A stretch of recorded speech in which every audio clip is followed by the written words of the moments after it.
Welcome back, Retirement Redzone, episode 9. Hopefully everybody had a great, happy, healthy holiday season and everyone had a happy new year. But enough joshing around. Let's get to the playoffs. So today we're going to be talking about Roth IRAs and when are they fully a tax-free distribution to you. So there's two things to look at when it comes to this. Is one, when has your Roth IRA been established? Because it had to have been established for 5 years for you to get that tax-free distribution. And number two, you have to be 59 and a half. So we're going to spend most time on number one today. Number two is pretty self-explanatory. But the first thing that many people don't know is something called there's a carryback. And what that means is, so for your Roth IRA, you can add for 2021 contribution up until tax day of 2022. Now, if you add for 2021 all the way up till tax day, your start date for your Roth IRA will be January 1st of 2021. No matter what, it's January 1st is when it starts, no matter when you add in that year or for that tax year. So that's a pretty cool trick to know if you're just starting a Roth IRA, you're getting close to retirement. Hey, I want to start it, but I want the contribution to be for 2021, so I get that clock to start a little bit faster. Number two, complete distributions out of your Roth IRA, they do not void the clock.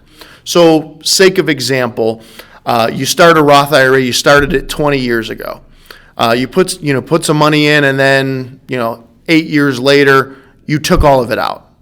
Now here you are in 2022, and you want to start a Roth IRA again. That clock starts from when you originally started your first Roth IRA. So that's something to think of too. If you've done that over the years, that clock is probably already past the 5 years for you. Number three is what happens if you inherit a Roth IRA. So I'll use me and my wife as an example. So say, for example, I started a Roth IRA in 2010. My wife, Jen, she started her Roth IRA in 2017. I pass away.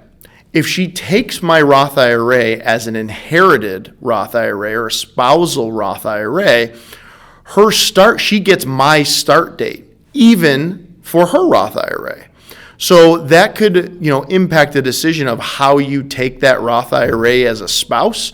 So that's just a cool trick to know that, if you do have a spouse pass away and they do have a Roth, if their clock started before you, you might want to consider taking it as a spousal beneficiary IRA.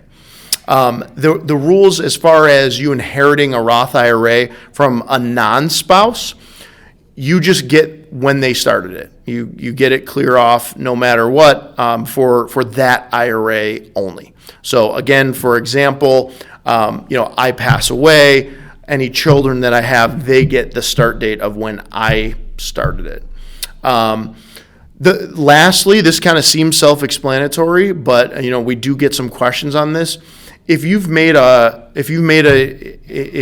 contribution to a Roth IRA, but then had to take the money out because either you made too much money or for whatever the reason is, you had to take that money out and it really didn't count as a contribution on your taxes, that does not count.